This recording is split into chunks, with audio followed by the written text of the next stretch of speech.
You're only a year older than Arlene? 18 months. So like you were so in your other world that they were like in their other world. Yeah, of course, Pat was much younger, Yeah. 5 years. Yeah. So when she was going to high school, I was at college. Yeah. So she's like Carrie was to me. Yeah. Where like I'm pretty much gone before Carrie. Well, there's even started 12 getting years, serious even about more. stuff. Yeah. But anyway, I was finished the story about that. Yeah. There was a Tim Lewis. There was the captain of the team. Uh-huh. Of your team. Yeah, and he ran the 100 and the 220. Uh-huh. Of course, I ran the 220 and the quarter mile. Uh-huh. And that day, Grandpa was down there doing the timing Yeah. with a couple of others at the finish line, and I somehow got out of the hole faster than Tim, and I beat him. The first only time Every I time ever you did. ever did, huh? Yeah, and Grandpa forgot to time it. But there were two other people who Yeah, did. yeah. But he was so freaked out. Oh Yeah. man. Yeah. So did he start the time and forget to end it? I don't know what. You don't yeah, know, something but like his that. time got thrown out, huh? Yeah. Thanks, Dad. That was funny. On the other hand, that's impressive that your He's dad was probably so cheering. freaked out. He's Yeah, probably your dad cheering was for so him. freaked out he forgot to do his job. Tim, it took him No, it's good. I mean, how often did he do all the track meets time? Yeah, well, that was a funny thing because, I mean, he had a real job, I would think. well, it was Saturdays, so usually the track meets. Oh, okay. But when So he had- was, he had Barney Fife take over the office. yeah, something like that. But first year that I ran track, he never went to one meet because he was pissed off at me Why? because I didn't play baseball. You know, and all I was thinking about at that time, and I was, 16 years old, but I knew I was fast, and I knew that, man, I got a good chance if I Orange slice? Sure. getting a letter my sophomore year. Mm-hmm. If I went out for track, which I did. And man, he didn't come around until my junior year. How'd you know you're So how fast? good were you in baseball? Do you think you could have done good in baseball, or you just think you knew you could do it way better? Way better. I played the first year, and then On the fourths, or whatever they call it, seconds, or I was on team? the midget team, I think. It was George Casilio and I. George was a catcher, and I was the first baseman. Mm-hmm. And our pitcher was a left-hander. Mm-hmm. And I never played first base with a left-hander. So I didn't know. Where those numbers coming from? One game. Did he throw one that hit you in the face or something? No. What it did is I went off the base and he threw it over there, and I wasn't there. Because, left-handers have a certain motion. Right. Mm-hmm. Well, it's easier. It's much easier. If you think about it, if you're righty, you got to throw back across you. If you're lefty, it's No, throw righty's back. easier. Righty's easier because that's with your motion. That's the motion you're going with. If you're a lefty, Yeah, but you see, got like go one way and then go again Mm-mm, another way. no, you ball with a left-hander. It's the opposite. No. No, going He's to just first throwing base. like this. He's just throwing like that. Okay. So I'm looking as at- he comes, He's got to come back and then he's got to throw. he can throw to first base as easy as he can throw to home. That's right. With the That's righty, right-hander. no. With the righty, Right-hander has to come you're- around. You got to come around like this. So as you're playing first, you can see him rotate and throw.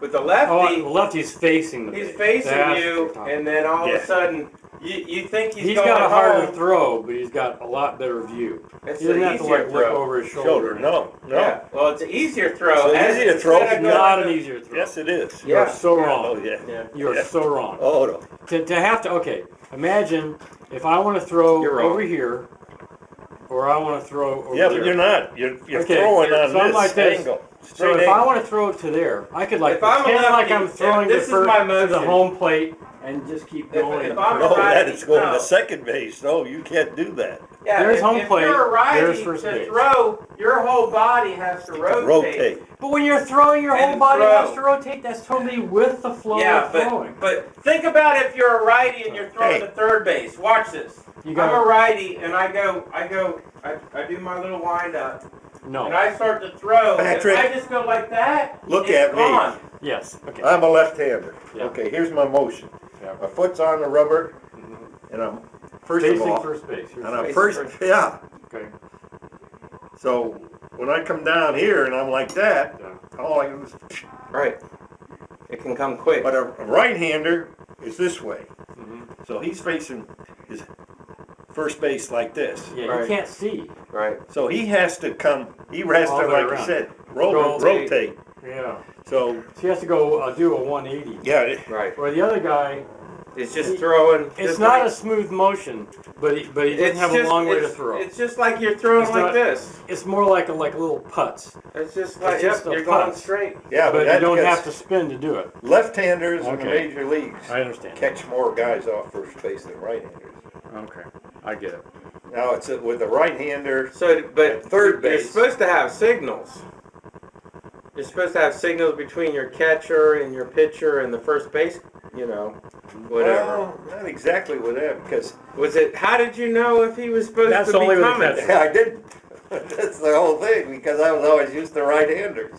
You had to sort of know you had to know more than the runner did. If the runner got to a distance that was too far away, you had to start expecting And the ball there to come to you. are there's that signals margin. though. There are signals I think it's more experience than signal. from the catcher. It's like everybody knows Because the speed of the runner, the skills of the runner to jump back, how much the runner is As committed. fast, think about it nowadays where they throw the ball 90, 100 miles an hour. Yeah, but see, this is not a 90, 100 mile an hour throw. This is a quick putts.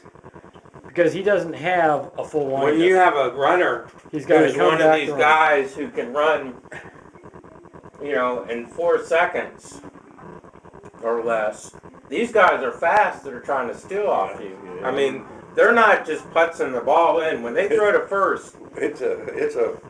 as fast as they can. Yeah. Well, anyway, Fast as they can. They have not some with a kind full of swing. signaling. but anyway, that was, First baseman looks at the catcher sign, I think. that was one of my experiences at first base. And And so you decided I it's think you're right, easier Terry. just to run. It's easier just to run instead of have to worry and that about first all year that I played shit. baseball, I hit pretty good, but I still thought that I had the speed to track, Need for and it was speed. easier. Well, the other thing about running track, it makes your football better. Yeah. Well, like I Yeah. say, then I got a letter in my sophomore year. So I What was did the you only- do in the fall? Did you play basketball? The at winter, Deerfield? you mean? Yeah. Yeah. Oh yeah, I could show That's the picture, right? yeah, I showed you that one, didn't I? But that wasn't from Deerfield. No, that was some other. That was from Greenfield. I got a picture in So how was basketball? Good, bad, sucked? He was pretty big, so he's gonna do better than many. there. I mean, He was good. Yeah. Johnny was. Oh yeah, He looks long and lean. he was the captain of the basketball team for, I don't know, a couple of years. Mm-hmm. Yeah, he was good. Yeah, He go played- get that. Go get that I picture. never even really learned to He play played basketball. also played basketball in college. Go get the Wow. picture and show him the picture. So, Dad, finish the story of you and who? Eric? Eddie Eddie. What was his name again? Kurzwick. Eddie Kurzwig. Just give me that whole story again. Okay, How old were you? 5. And were you were like best buddies? Yeah. Lived down the street from each other. No, we lived next door to each other. And then Eddie and I got in this guy's open car. It was an old Ford convertible kind of those With days. a rumble seat and all Rag that. top on it. And it was just a neighbor's car that was sitting in the street, Yeah, his neighbor's car. and you thought it looked like a good toy. So we were in there and just trying to drive it, vroom, vroom, vroom, and Eddie let the brake off, and I probably put the clutch in, and anyway, I probably got it in neutral, and Yeah. down the hill I went, or the car went, and with us in it, and I opened up the side door and said, "Jump, Eddie, jump." And I jumped, got on the bank, and he jumped and slipped, and the rear wheel ran over his leg. But it wasn't fatal. The car was going down, started down Armory Street. It probably wasn't going that fast, right? For little Well, kids. yeah, it was probably just rolling. Right. But you remember, that's a steep hill. Well, it gets steep fast. Yeah. Fast. And then the high school girls, they were Bill Finn's sister and Lorraine Aker, I remember her name. They jumped in and stopped the car, which saved a lot of people's lives. But that was only one incident, but I think I got my tail warmed a little bit. Do you remember the punishment or the retribution? No, I don't remember that, but it might have been just the happening. next incident I remember, and I will take it to the grave. I was about 5 or 6, and Bill Finn, you've met Bill, lived next door, and Bill was kind of a wild kid, that put it mildly, but anyway, he had one of these step-down cellars. You open up the door up top, boom, boom, boom, a whole bunch of steps into a cellar. Because when those doors were on the outside of the house. Yeah, the door was just like Yeah. regular door.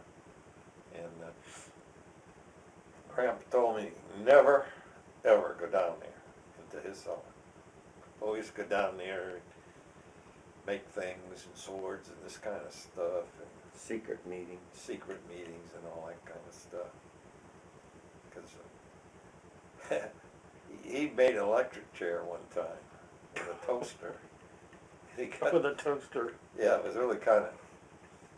And the guy that lived in the next house over to him coming home and said something about, "What are you doing, Billy?" "Oh, I made an electric chair." "Oh, you want to sit in it?" He said, "Damn, burned his pants." He burned his pants? Yeah. He did sit in it? Yeah. Holy. He thought it was just, you know. But anyway, Grandpa said, don't go down in his cellar. Of course, like a dutiful son, I went down into the cellar. You did the opposite. And I was down there, and I had an axe. And I was chopping something, I forget what it was. Probably trying to make a Tommy Hawk. Probably or the something. foundation of the house. And, Okay. and as I'm going like this, I hear my name, Jackie! And I look up, and I see this man standing in the door, leading into the cellar. It was your worst nightmare. It was my worst nightmare. And what? Grandpa come down those stairs, 2 or 3 at a time. Boom, boom, boom, boom. Grabbed me by the nape of the neck and hauled me out of there. Boom, boom, up there, and right upstairs, and into the bathroom, and locked the door. Of course, when I got up, before I got in there, boy, I hit the door of the house, and my mother and Aunt Marguerite was there. So you were screaming bloody Screamed murder. bloody murder. Oh, yeah. And all I could remember is being inside there, and Grandpa took off his belt, or I don't know, it might have been a razor strap in those days. And man, he just laid it on my little rump. And then Aunt Marguerite was out there, and both of them. And, well, my aunts got mad at my father, at my Aunt Marion Turner's and Aunt Marguerite. They always used his full name. "John Murphy, don't you dare hit that child," you know. And when they did that, boy, I was yelling more. Yeah. And I was getting it more too. Oh man. They're probably making it worse. They were making it worse. Oh God Almighty. And I can remember, geez, you know, right to this day, I can see Grandpa in the Doorway. in the Like doorway. the specter of And you death. you knew you were screwed. Oh, glued, I and knew. tattooed. I knew I was going to get it. Oh, I knew, boy. Oh, It was bad just news. a question of how long he could get me into that bathroom. How oh, quick. man. How quick. Oh, jeez. Do you remember what was there just a lot of dangerous stuff down there? Yeah, well, Or- you know, He just was, dangerous. And, well, you he know, was putting his authority too on Bill was teaching kind you. of wild. Oh, so he didn't trust him either? You knew you guys no. could get into mischief down there. You just knew it. Yeah. Yeah. Oh, yeah. And you did. And we did. So this was after the electric chair, which you probably got caught. Somebody got caught somehow or other. Oh, yeah. Yeah. So this is that. Was the electric chair the thing that brought about the banning from the I'm not sure. something I'm not like sure, that more but than it likely. might have been something else, Mhm. like, I could have cut myself down there or whatever. Yeah. And that was the end. Using axes, and we had knives down there and all Yeah. kinds of stuff. Bad Yeah, stuff. cool stuff for kids to Yeah, play with. yeah. But that was one So how did you get the name Jackie? because Because your dad was John. John, It was too yeah. confusing. too confusing. And that just about happened because my cousin's name was Jack too, because when you were young you were Jackie, Mm-hmm. and then when you got to be up grammar school, 7th, 8th grade, you became Jack with the guys. But Right. Now in those days it was traditional for little boys to wear dresses, right? no, No. Shorts. Shorts? no, not shorts, knickers, Snickers. Yeah, yeah, Because yeah. we got a picture of you. corduroy knickers, Corduroy which we knickers. used to go to school in, Yeah. and those things would squeak. They'd get wet, Oh yeah. in the snow and all that. They rub and squeak. I'll never forget. Did you have multiple pairs? Yeah, no, Or I you don't used know, to maybe pretty a much- couple of a pairs, couple? but I That usually means you had wore- long socks too, right? Yeah, long socks to and go you, with the knickers. with the knickers, and you used The rubber Lord- bands to little- hold them up. Little Lord Fauntleroy? Oh, all the guys, everybody wore those. So what age do you get to graduate to full-length 12. pants? 12 years old. 12 years old. Yeah, if you were getting ready to make confirmation, you got a long pants. So you did confirmation in Greenfield? Yep. Yep. But anyway, with the knickers, and this buddy of mine, Jimmy McCarthy, and he remembers the same damn thing. He mentioned it before I did. When we were in 2nd grade, there was a guy by the name of Bernie Hold on a second. Bernie Drumgool. And boy, the nun got a hold of him one day, and they used whatever they could get their hand on with this like a yardstick. She started to whack him on the behind with this yardstick. And I mean, the dust was flying out of his pants. And I mean, if you snickered or you laughed, you were You're next. Yeah, but hey, Jimmy mentioned that, and I said, Jimmy, that's another one. I remember that exactly the way you did. And it's funny, we both. Smoke flying off his Hey, butt. Huh? Yep. Yeah. Yeah, there. So while you were at Holy Trinity, were you in any sports or anything? Oh, we all had to play. We played baseball and football. Just as kind of like yard And sports? hockey. Just kind of like playground sports or team? No, it was always, 1st grade against 2nd grade, and 2nd grade against 3rd grade, and Okay, that's just the schoolyard type sports. yeah, well, Recess. we used to play in that field. Yeah, didn't Holy Trinity have some sort of organized sports where they would play against other schools? No, I never did. no. I love you too. We just played out there and played baseball and right out in that field, which was where the Blessed Sacrament Church is now. But yeah, we used to play sports there all the time, and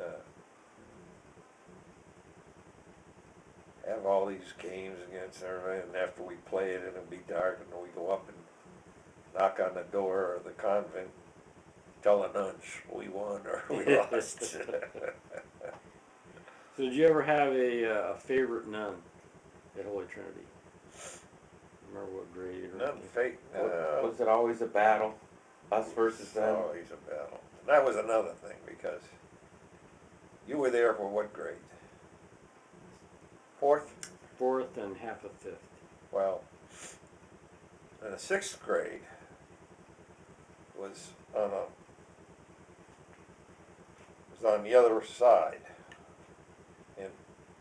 kind of stuck out.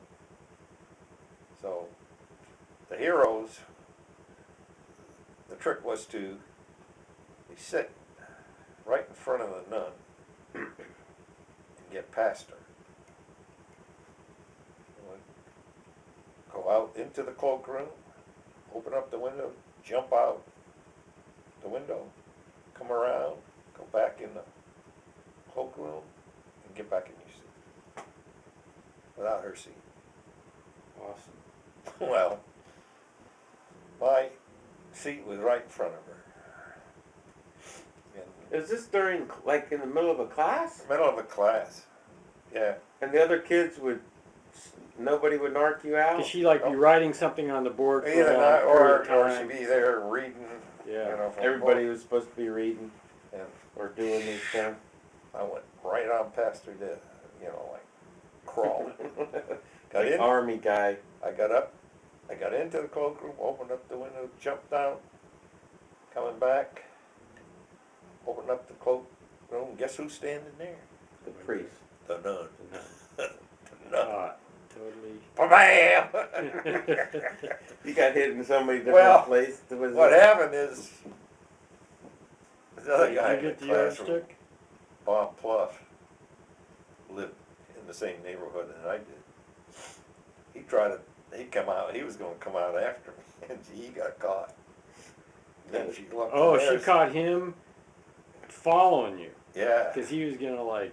do the same thing. Well, he wanted to be cool. So he like- messed you up Yep. because Yeah. he probably got caught. He's the one who Well, triggered he it got all. caught, and then, of course, my Where seat was was where was empty. Murphy? Yeah, Yeah, where is he Murphy? messed you up. That's usually the way it works. Yeah. Whenever there's a crime, there's always the dumb part of the group Yeah, that screws Yeah, it for those everybody else. probably some of the highlights of my Holy Trinity Holy career. Trinity. Yeah, I was Did you remember Terrible. having any sweethearts when you were that young, or were girls still in icky? 8th grade.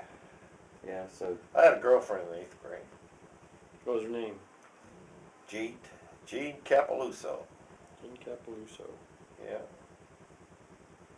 Italian.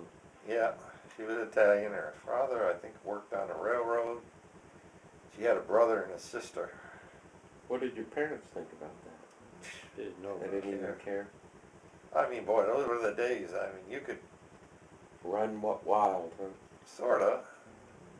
Yeah, But I mean, if you had $1, you could take your girlfriend to a movie, and Water. popcorn and everything. quarter Mhm. piece.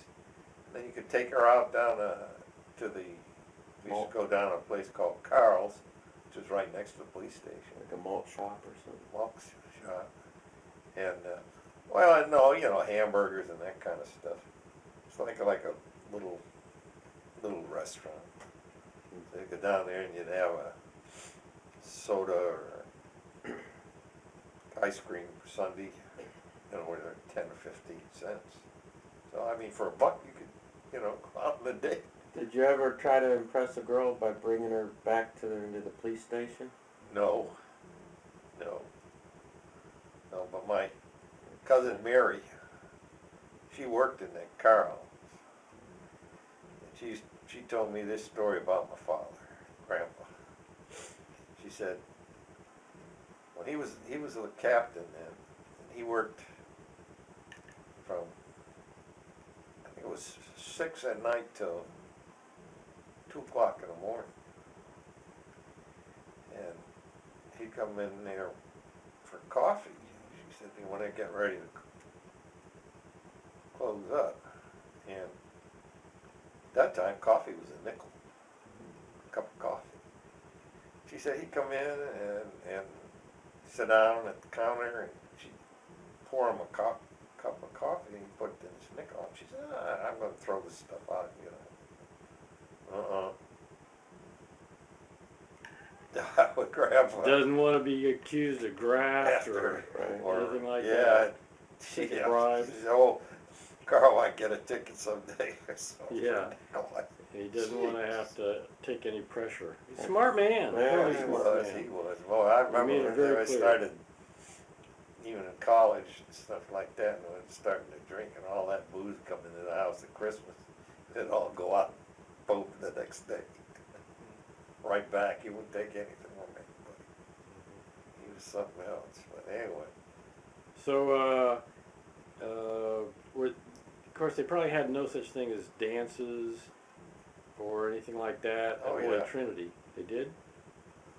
oh yeah, the Holy Trinity always had a graduation dance. Mm-hmm. And my buddy Scoop O'Hara, John O'Hara, his dad had a little ragtime band.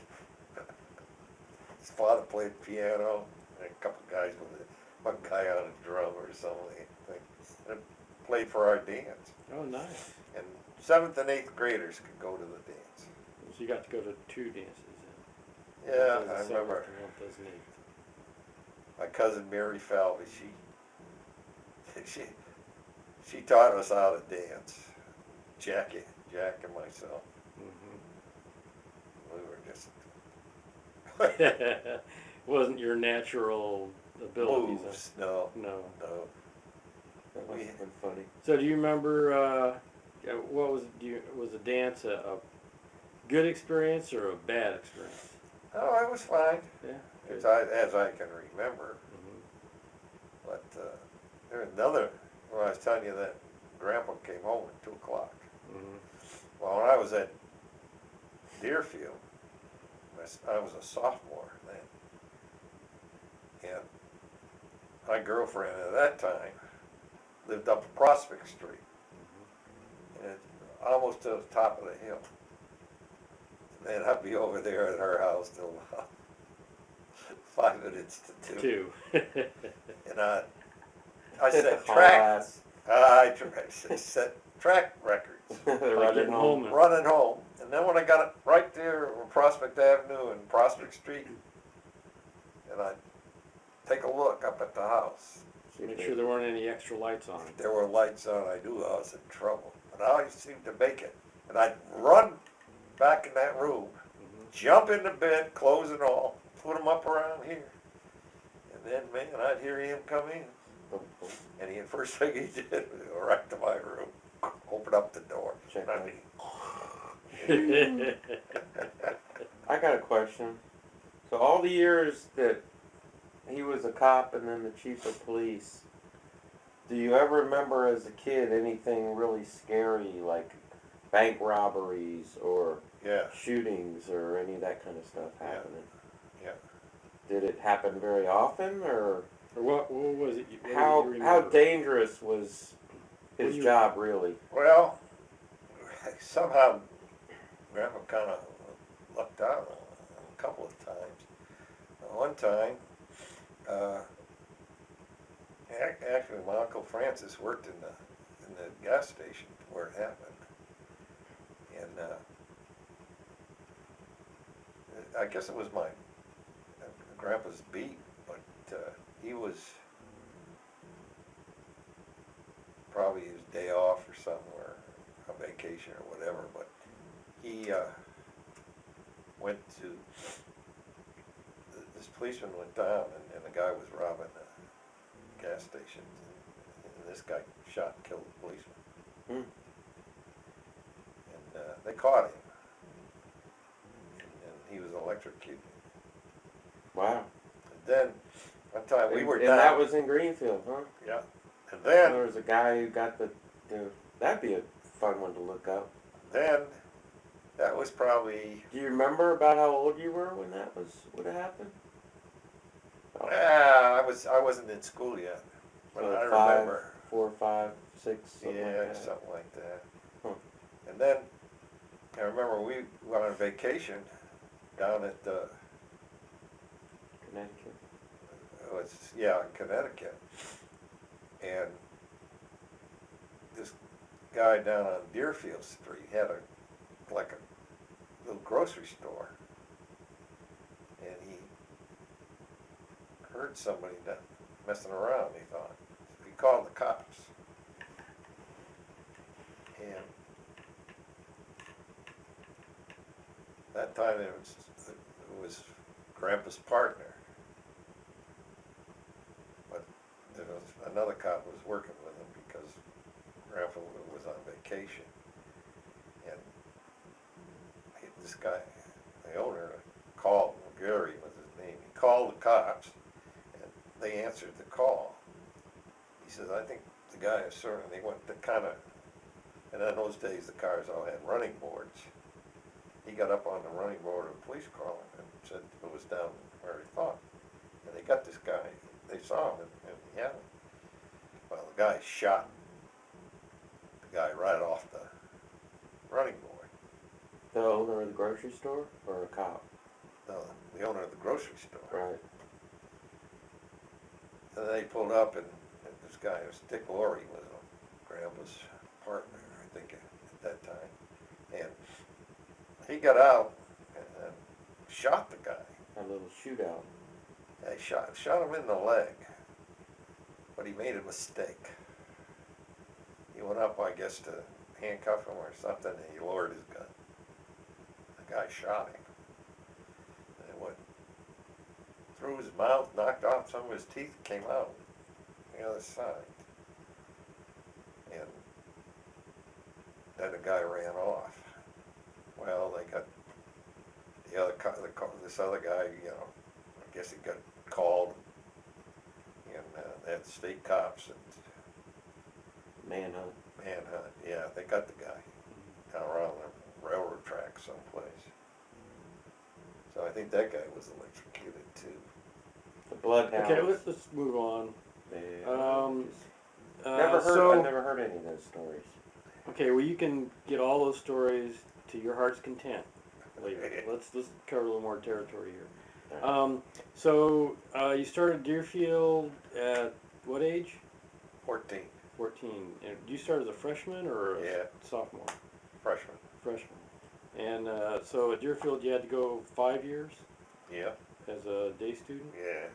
And describe your kind of first day to Deerfield. How'd you get signed up for that? Did you just sign up, or Grandpa? Grandma took me down. I hadn't been interviewed by the head. Yeah. Yeah, I didn't want to go. I wanted to go to I wanted to Deerfield High or Greenfield Greenfield High. High School, Be a football star. football star. Yeah, yeah. But that wasn't the way. Yeah. So you sort of got forced to go to Deerfield by Grandpa. Yeah. And then after you started there, were you you had some buddies from Greenfield that also went with you there, right? Yeah. Who were they? Well, let's see. Freshman year, I would have been Bob Pluff was one. He graduated out of Trinity with me. And Brian Tour was another guy that was in my class. I'm trying to think. Then a couple other guys came later on as sophomores that were from From Greenfield? well, not only from Greenfield, but from Holy Trinity. From Holy Trinity. Oh, okay. Yeah, there was, I think there was 4 of us. Mm-hmm. Let's see. Me, Bob Pluff, Brian Tour, Charlie McCormick, Jack Davey. There was 5 of us out of a class of 11. Wow. 11 boys, 5 of us went to Deerfield. Nice. And then everybody at Deerfield had to do sports back then, because they did when I was there. Yep. So what sports did you play? Football, Football, basketball. and then track in the spring? Well, first year I played baseball. Uh-huh. Then I decided, man, I think I'll go out for track. I might be able to get a letter Yeah. early. Baseball the competition was too severe in baseball? Too many Oh, yeah. players, Well, winners? I just didn't. I played baseball, but, Mhm. and then the first year I played, I played fairly good. I was a fairly good hitter, but I had to play first base or the infield because I didn't have my fly ball judgment wasn't that good. My depth perception, I guess, or whatever. Yeah. But were you telling me something about Grandpa told you to play baseball or something? Oh, well, yeah, he got all upset because I went off for the track team. Uh-huh. He never went to it. The first year I was running track, he never went to a meet. Go to your meeting. Then Did he mellowed Grandma? out. Well, Grandma didn't get to go either, did Because she? she couldn't 'Cause she couldn't drive. drive, so Oh. she was stuck. So anyway, that was all I thought about even when I was Deerfield was God, just to get out Yeah. of the school end, and I did all right, fairly well, first year. But Do you have any special teachers or hateful teachers? Because I remember Mr. Sullivan, Red Sullivan, Red Sullivan.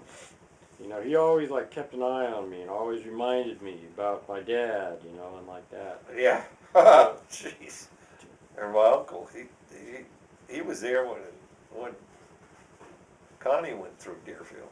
Oh, okay. Yeah, and I. So you were on track then your sophomore years when you started doing track? You did Yep. baseball your freshman I year? was on the track team for 4 years. Yeah, and did you Varsity. letter your first year? Yep. Oh, wow. So you got 4 years of varsity Yep. on the track. And then for the other seasons, ever get very high up on the team? Football. Football? Made it to varsity football too? Oh yeah. Oh, nice. Like 2 years. Yeah. So, describe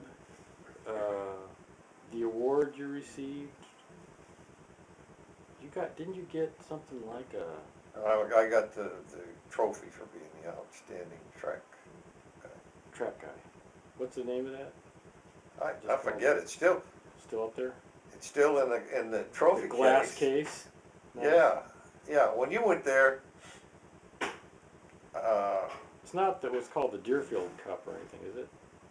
Or is it? I don't know what it was, but it was in a trophy though. One time it wasn't too many years ago, but you were there when Smith was the football coach, right? Yes. And I was down there, well, George and another guy I went to Deerfield with who was a great baseball player. They used to go down, he gave us a graduation talk or something, I remember that. And then one of the basketball coaches that I had, one of the junior basketball teams, his father was owner of the Dodgers. And I can't think of what his last name was. And he went to, anyway, he became like commissioner of National League or something like that. Big. Sports team? Yeah, I keep saying Branch Rickey, but it wasn't. Remember. So then, did you know you were going to Fordham right away when you graduated, or were you like Yeah. trying a few colleges, or? No. Yeah, so Fordham was your one and only pick? Yeah. What made you pick Fordham? Grandpa, I guess, because Uncle Neil went there. Oh, okay. I thought about that. I probably should have gone to some. You could have gone to University of Boston Massachusetts. College, Should've gone- baby, huh? Can you turn that water off, please? You could have gone somewhere. Where was it you could have gone? Probably to University of Massachusetts or any smaller school. I think if I'd have gone to a smaller school, I would probably have played football. Although I ran track at Fordham. So, 4 years at Fordham then? Yep. Now, any kind of scholarship or parents pay the? I don't know what my father did. I know I got, there might have been something. had to cost a bundle probably. Out of state. Yeah. Well, it didn't matter if you were in state or out of state. Yeah. The cost was the same. Yeah. I don't know what kind of a deal he got. Mm-hmm. So you got your 4 years there. Good education or hard? Was it hard or easy for you? Well, the first 2 years were fairly easy for me. Kind of cruised on Deerfield. Yeah. A lot of the stuff that I had at Deerfield, I was getting in freshman year. Mm-hmm. So I was actually, first 2 years I was on the honor roll. Nice. Yeah. Then what happened? Philosophy. Oh. See, no matter what, I was all right with my majors. My grades were good in my major courses. Economics, which is, and, I was good in history, all my economics. And part of my math, I had it, same stuff that I had at Deerfield, so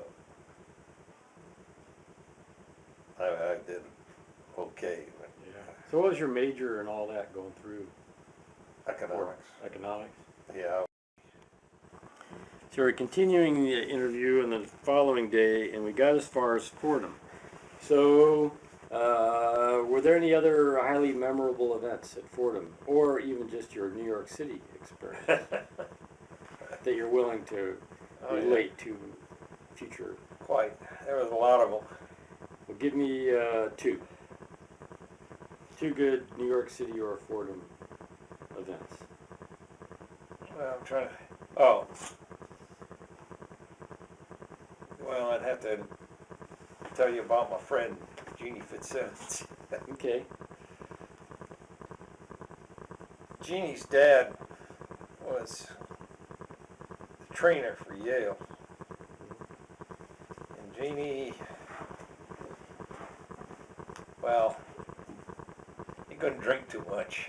Mm-hmm. He's probably about 5, 7, or 8 years. Well, not even that, I guess. Weighed probably around 200 pounds. But we go downtown and He was fat. That's kind of chubby. 5'7", yeah, he was chubby, 200 pounds. chubby. But when he had a few drinks in him, God knows what he would do. Usually he would start a fight and then take a punch and go under, and everybody else would get killed. That's a different kind of guy he was. But we were in an Irish bar right off 52nd Street. We used to go there a lot. So he's sitting up at the bar, and there was a kind of like a truck driver type guy sitting next to him. Mm-hmm. Then he had a girl. So Jeannie said to him something like, "That's a pretty good-looking douchebag you have here, buddy." Well, he used to say, well, Jeannie got punched right out, Instantly. right out. The funny part about it is, off the stool, and right behind the bar was the men's room. He fell through the through the door, and after he fell in there, the door came back. So there's some kid in there from Yale. He looked at Jeannie, and he started out. When he started out that door, that guy was waiting for Jeannie, and he punched this guy out. Jesus, He goes back in and he says to Jeannie, he says, "There's a crazy man out there." Oh, Jeannie said, "Yeah, I know." I made him that way. I made him that way. That was one of his things. Then we were walking down Times Square, and after coming out of a bar, I forget what bar it was, but we're walking behind, and these guys were obviously hoods. I mean, they looked like they came out of a David Runyon thing, you know. They had those fedora hats, kind of wide brim a bit, and the black coats. Right. And they had a couple of Trench coat mafia. Well, they didn't wear trench coats. They were like overcoats. And we're walking behind him, and he said something about, look at those Guinea, what do you call them? Guinea gangsters. Look at those Guinea gangsters in there. Well, whatever. I forget the exact words he used for the women and their old broads or something like that. Next thing I know, I just shoved him out in the middle of Times Square. I thought we were going to get. Then we got across the street, went into another bar, and some guy was whipping his girlfriend. There was a big argument going on. And he says to me, well, why don't you stop that? And I said, yeah, right. And I shoved him out that door too. He was always doing stuff like that. Volunteering you for bad stuff. Oh yeah, yeah. He would always get into. So did you ever go to any baseball games in New York City? Yeah, a whole bunch of us, especially guys from Massachusetts, we'd go. Boston Yankee games. Yeah, we'd go down on Saturday and sit out in center field, right behind Joe DiMaggio, and 50 cents. Bleacher seats. Yeah, wow. But kind of expensive, maybe. No, cheap. Not really. Not bad. Not really, that was pretty cheap. You know, But if a movie is a quarter, so that was twice the admission of a movie. yeah. And of course, we were out there, we could see Joe DiMaggio, and then Ted Williams, and Dominic DiMaggio, which was a center fielder, as Joe's brother, for the Red Sox. So we Go to it's the just great, just to see. Red Sox. Everybody, Yeah, famous guys. yeah. Then we, Did you ever have any balls hit out to you? You ever remember any home not run balls? no. Well, I don't even remember if there was a home run or not during those games, but I'm sure there was with Ted Williams there, Joe DiMaggio. But Did you get So let's Drink a just lot keep of moving beer? on. Let's keep moving on. So at what point in your Fordham career did you figure you were going to go into the military? Oh, first question. Did you get good grades? yeah, first 2 years. I Yeah, was what on the happened? honor roll. What'd you get on the last 2 years? It all depends. B's and C's or A's Yeah, and well, B's? some of them were, yeah, C's probably, Yeah. because of the philosophy courses we had. Well, some of them were really tough. Mhm. Yeah, I can remember, speaking of philosophy, it was our last philosophy we used to have what they call trimesters. And so that involved 6 philosophy courses, 3-year junior year and 3-year senior year. So there was a little skinny little priest by the name of, I remember his Father Taylor, and he taught rational psychology. And man, he would pick on the basketball players. He'd say, you got the body of an Adonis and the brain of a pea. Yeah, these big old guys, you know. Jeez. I used to feel sorry for them in the class. But anyway, on the final exam, he interviewed everybody. Gave me a grade. And I went in there. And he started on me, blah, blah, blah, blah, blah, blah, blah, blah, blah, blah. So I figured I flunked. Mhm. And I just turned around and started walking out. He said, where are you going? I said, well, I figure I'm going to have to take the retake. No, he says, you passed. I just passed. Oh, wow. D minus? Oh, D, I guess. The 65 was passing for the exam. Mhm. So I just passed, but my roommate, his name was Joe Clark. Joe flunked. He had retaken.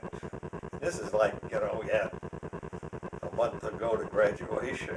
So everybody, they really made, he was a little beat son of a gun. He made you sweat. And, anyway. So these dorms you lived in, it was like 2 to a room at Fordham? Were you in dormitories or you just rent apartments? No, No, we were in dormitories. Dormitories. 2 people per room? 2 and sometimes 3. It all depends on what dorm you lived. When you went, your freshman and sophomore, you were in what we called Dealey Hall. And the first floor was a mess hall. Mm.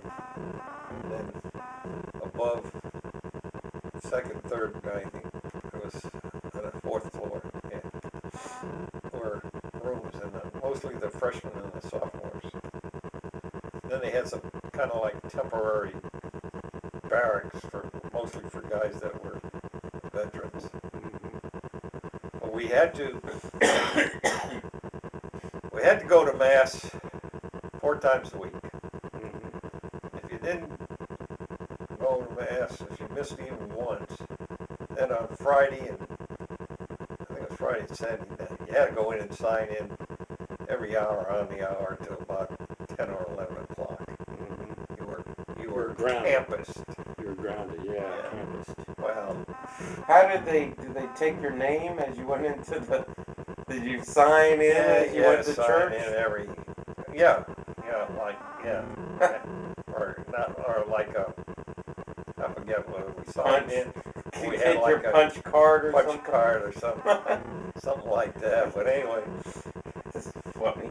well, what we'd do is at 11 o'clock after the lights sign out, we diddy bop down to the bar anyway, so we got out. It wasn't nice if you got caught. And the dean of discipline at that time was Father Pat Raleigh. His brother was head of the Secret Service. Ooh, Yeah. that was scary. I remember one time, it was a thrill of my life, I guess. That I was on a Sunday morning, and I was walking out. I guess I just had breakfast or something, and I was going out the door, and all of a sudden, right before me was a beautiful, beautiful woman. One of the most beautiful women I ever saw in my life.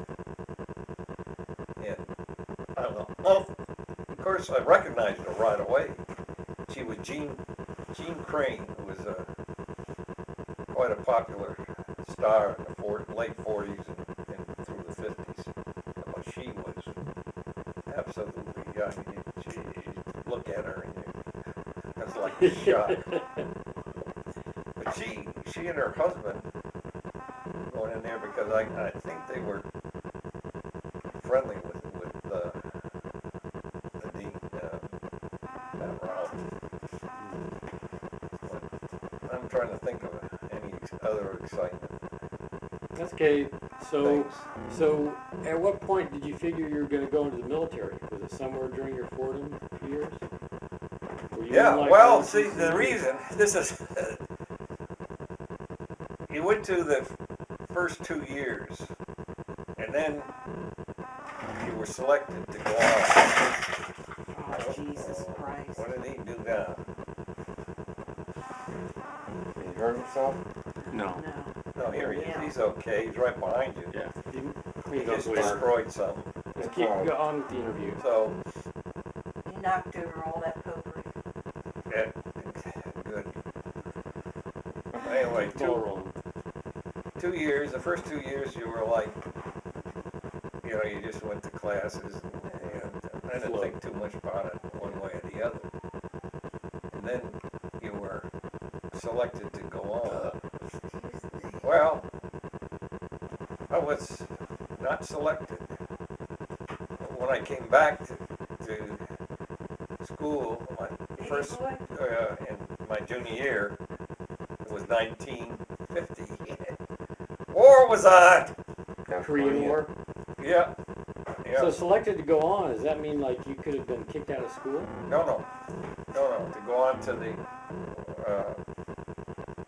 upper part of ROTC. Oh, so you were in ROTC from the beginning? Yeah. Freshman year? Was everybody in ROTC? Most of the people, I guess. Yeah. I forget whether you had to be. It might have been mandatory. So you So were the first 2 years you're just allowed to get through no matter what. Yeah. And then your second year, they sort of make a decision whether they want to keep you in you the or not. ROTC. Yeah, Okay. yeah. gotcha. And then they were a little harder on the physicals, with my eyesight. But boy, when that war came, we all went in there. But there was a reason you did that. Because So when you you were get drafted. no. We didn't even think about it at that time. The reason you wanted to get to the next level is because they paid you Now you started getting money $25 a month. to go to school. Yeah. But you never told 20 Grandpa, Go to right? ROTC. He didn't know it. No, I never told Grandpa. Yeah, that was, I remember you told me that. $25 I got there. Mhm. And, Was Grandpa sending you money too? well, it was my money he was sending me. $5 a week in New York City. Right. Yeah. Plus the fact Grandma was doing my laundry, which I sent home, and that cost me at least $1 or $1.50 just to, get my, had these old cardboard kind of brown Wax. thing. Cardboard Yeah, you boxes. put, what they were called laundry things. Anyway, You'd actually take it to the post office and to the post office to mail, and then Grandma would mail the clean stuff Why back. wouldn't you just find somebody in New York to do it? Too expensive. Because it cost too much money. Huh. And I don't even remember. I think we may have had washing machines. If we did, they probably half the time they wouldn't work. And then I think it was a quarter or something we had to put in it to make money. But anyway, she did that. But after that, the last 6 months. Well, I started actually before Christmas. He didn't know that either. Started what? Working at the post office. Oh, okay. So you're going to school, had a job, and were in ROTC. Yeah, I worked from 6 to 10 Mhm. at the At night. Grand Central Post Office. 6 to Right 10 down. at night. Huh? 6 to 10 at night. Yeah. Yeah. Which, at that time, man, because we were getting a night differential for working in night, it was $1.75 an hour. Wow, that is a lot. That's a huge. That was huge at that Yeah. time. Yeah. So man, I was just rolling, dog. Get my $25 plus what I was making in the post office. Well, Plus the $5 sent from home. Yeah. That was your beer money on top of your Yeah, I beer could money. afford to take a girl to the senior prom that time. I did. Had a girlfriend up in Boston. She came down. But that was a pretty good deal. But I worked in 3 post offices. One, I think, after I came back from Christmas, I guess, they had transferred us up to Yankee Stadium post office. That was right on the edge of Harlem. Did you ever look for like Yankees mail? No. Like Joe DiMaggio's? Just keep going, Dan. Let's That- not get too sidetracked. Then I went from there, we got transferred over to not Grand Central, Grand Concourse, which is closer to the school. But that was not too far from the polo grounds where our football teams used to play. But, So that was the last half semester or something like that. If you're in trimesters, maybe the last trimester. When you started working at the post office? No, it was before Christmas I started. For Christmas of your last year. Yeah. So then, what happened to the end of that, as far as Well, graduation? Graduation. Then what happened? Where'd you go after graduation? Well, we had a great time. It was myself, Johnny O'Hara, and George Casilia. We went down to Gettysburg because Johnny Clark was getting married. All right. And John O'Hara to sing, Mhm. and I was a usher. George was just my guest. I can remember when we got there. First night they had a big bachelor party for Johnny in his fraternity house, and that's where we were staying. And after everybody had just about drifted off, George and I were the only ones left. Mhm. And it had a big old fireplace like that. And I said, remember Dawn Patrol? They toast! Sorry. Smash. Yeah, well, we smashed every glass they had in the place. Oh, jeez. Lovely. Then some guys got down and said, what happened here? We were kind of sweeping up. He said, some guys got down there and they broke all the glasses and we're just cleaning it up. But then, Friday, then there was a big rehearsal on Friday night. And that's when John O'Hara came in. John was going at that time at Villanova. And he was hitchhiking. So he hitchhiked from Villanova to Philadelphia down to Gettysburg. Some guy picked him up and then they stopped off at some bar. When he finally hit the wedding rehearsal, he was knocker. 2 sheets. Yeah. 2, 3 sheets. I'll never forget that. He was trying to sing the Lord's Prayer, and I mean, you know. All right. Huh? All over the place. Yeah, it was a Lutheran minister there or something. He says, why don't you just sit down and rest a little bit? Rest. He was almost at parade rest. Mhm. Yeah. So then, so you went to so right after college graduation, you went to a wedding. At what point did you have to go into the military? Or? No, we went to the wedding was before our graduation. Oh, okay. So I just went back to school, and then a couple of days went home, and then came back for graduation. Okay. And then July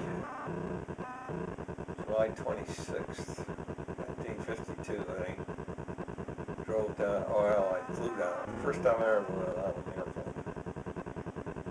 And went down to Lackland. It was 50. Out of where? Out of San Antonio. So how'd you get to San Antonio? Flew. From where? Hartford. Oh, Hartford. So you went to Hartford, flew to San Antonio. So you were, when you started out, were you like an enlisted No. lieutenant? No, we were or commissioned. Pardon me? We're already commissioned. Commissioned as second lieutenant? Second lieutenant. So you're second lieutenant, and you go to Hartford and fly to San Antonio. Yep. And how long were you there? San Antonio there, I was there from, let's see, 26th of July to just before Labor Day. Amazing memory. And And then from there, well, from there, this other guy had a car. He was being stationed up in Travis Air Force Base. So I drove with him up to Merced at the castle, and he stayed over. We got there, I guess it was a Saturday or something. And that's Castle Air Force Base. yeah. And what happened in San Antonio? Was that just basic how to be? Well, a it was supposed to. second It was lieutenant? supposed to be. It was supposed to be like an indoctrination. We're supposed to be there for 3 weeks, and it was the Air Force's whole deal was they tested you, and then it was put you on the right man on the right job. Yeah. Okay. Well, What was the job they gave you at that point? at that point, none of us had any job. 1,500 second lieutenants were there at one time. Wow. And a lot of my classmates were down there.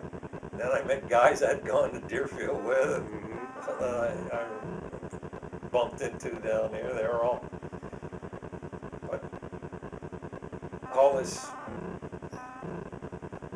studying and paperwork and everything else. Of course, after we got out of class, man, we headed over to the officer car, the swimming pool, and everything else. Mm-hmm. So then they decided that some of us were staying there too long, and the ladies from the officers' wives club complained about all the second lieutenants being around, trying to put the make on their daughters. Mm-hmm.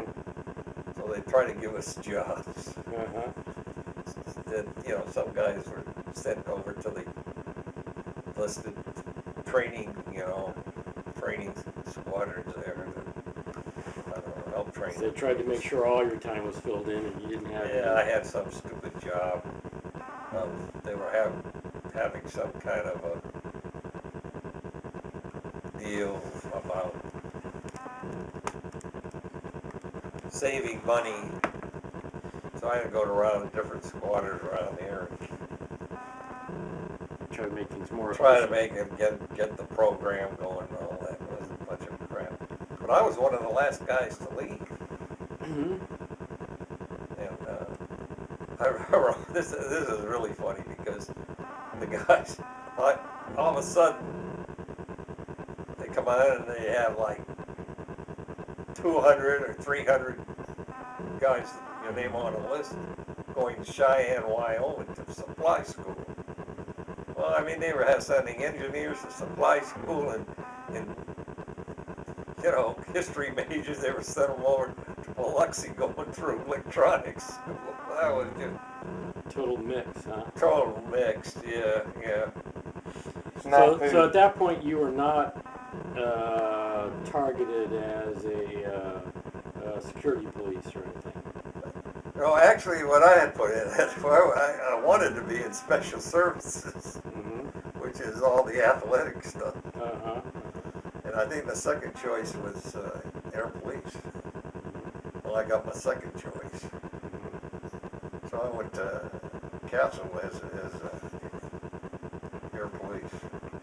Okay, so you were an air policeman then on your way to Castle, but you hadn't had any special air police training. No, I hadn't. You hadn't even gone out to a shooting range or anything like that. Nothing. Been assigned a weapon. No. Nothing. So when you got to Castle, that's where that all started. Yep. Okay. Yeah. I go out in the range and shoot, Mm-hmm. then kind of OJT and hang around. Then they made me these, all that stuff. They made me this squadron supply officer. Uh-huh. Yeah. What were you supplying? Food and. No, well, we had all the Bullets. good gear Oh, okay. for guys coming Helmets in, and belts and and yeah, and all that kind of stuff, and kits that were all put together. When guys, if you had a plane crash somewhere and you had to send a whole bunch of guys out the guard. Now, was Castle where you met Patricia Murphy? Yeah. Tell me about that. Well, I didn't meet her. She met me. Okay. Evidently, they spied me in church. Uh-huh. They? Who's they? She and a She girlfriend. your girlfriend? Uh-huh. Yeah. And I was outside church one day, and I'm talking to this other lieutenant that I knew out from the base. I can't remember his last name. John Cooper. Yeah, his name was John. And she came up like, "Hi, John," boo, boo, boo, boo. And he introduced me to her Uh-huh. and to her girlfriend. And then they invited me over to where she was living in her house. There was that little baby Patrick running Oh, around. I said, well, I don't know if I'm in the right place. So I was totally an infant at that point. Was I like 1 or 2? 1. What? 1. Well, let's see. Yeah, I was 52. You were just, but you're probably about a year and a half. Yeah. So that must have been totally scary. going to see these women, one woman who was either divorced or almost divorced and had a kid. Yeah. So then what happened? You can tell me as much or as little as you like. We went together for a while. And then she decided that it wasn't the thing for her. And then I was dating this other girl who was a model. I mean, really good looking blonde lady. Okay, so we're back at Castle Air Force Base. You met Patricia Murphy. Didn't think anything was going to happen, but you were dating some other gorgeous-looking woman, and then she showed up at the door while that other woman was there. Was that the event? She just showed up at the door, kind of jealous. Where I was living. Yeah. Where you were living, kind of jealous. Did she give you some kind of ultimatum or something? No, she just said something about she and her girlfriend, or they were going somewhere, and I want to go. Ah, And I probably should have said no. okay. Carrie wouldn't be here today, however, if you had. Right. Well, I just look different. I'd be here. I'd Just look look different. yeah. I'd be So, better looking. So then, how much time passed before, like, getting married and all that kind of got decided? Well, probably, let's see. Well, I got my orders to go overseas. Guam, right? Yeah. Yeah. Yeah. After about how much time? Well, it was in At Castle? May, Which means less than a year. less than a year. Yeah. And then, so you're heading over to Guam. So at that point, you weren't married or anything, right? No. And so did that sort of seal the deal that since you were leaving, you guys decided that you ought to get married, or how did you come about that decision? That's kind of funny in a way.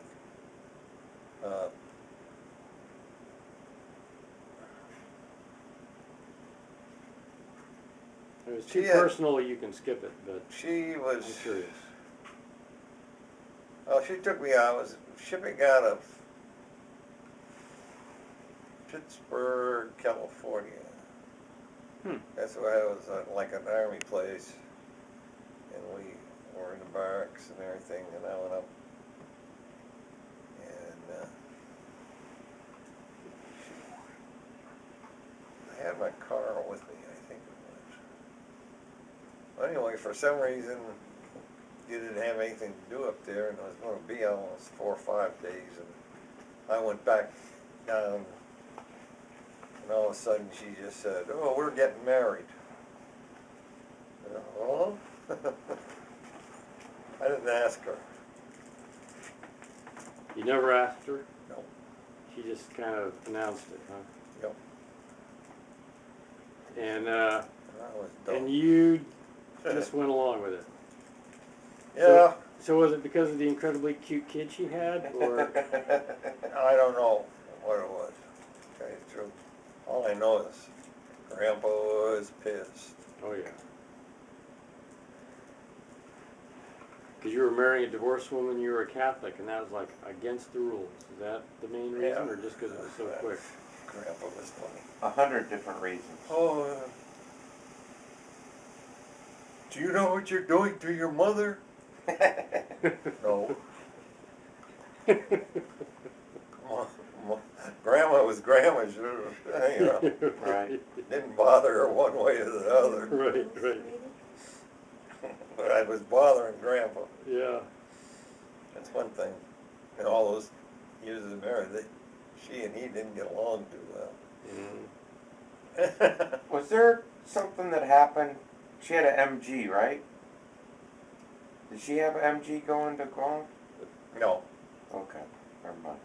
No, she had a convertible Chevy, I think it was. There was something about a car catching on So fire. so you got married. It didn't catch on fire. He got in a wreck. That should have been a big warning. Yeah. Yeah. That was the time when we were going up to get married. Where'd you get married? In Where was it? Pittsburgh, We're in Pittsburgh.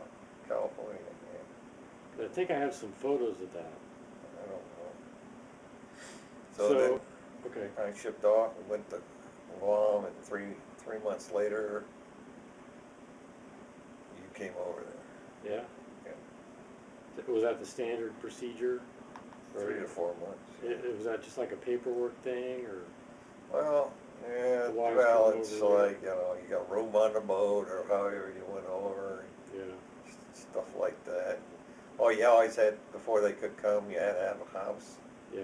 It took about 3 or 4 months to get a house. Get a house. Yeah. What was that boat ride like? Well, I flew over there. Oh, okay. And That was an interesting flight.